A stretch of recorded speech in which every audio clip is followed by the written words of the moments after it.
रत्नागिरीमध्ये हिंदू नववर्षाचं जल्लोषामध्ये स्वागत होतं आणि रत्नागिरीतल्या या नववर्ष स्वागत रॅली म्हणजे राज्याचे उद्योग मंत्री उदय सामंत सहभागी झालेले आहेत आणि तर या रॅलीमध्ये आपण सहभागी झाला काय नेमकं सांगा। आज गुढीपाडवा आहे आणि गुढीपाडव्याच्या निमित्तानं मराठी नववर्षाच्या निमित्तानं मी महाराष्ट्रातल्या तमाम मराठी बंधू भगिनींना देशातल्या आणि जगातल्या मराठी बंधू भगिनींना मनपूर्वक शुभेच्छा देतो आणि योगायोगानं मराठी भाषेचा मंत्री देखील ती आहे।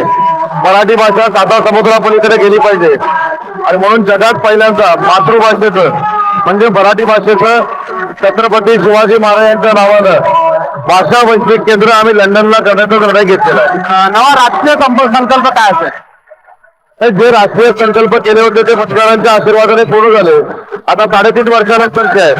आम्ही ज्या ज्या निवडणुका महाराष्ट्रामध्ये लढलो त्या निवडणुकीमध्ये विजयाची गुढी उभारून मतदारांनी आम्हाला आशीर्वाद दिलेला आहे।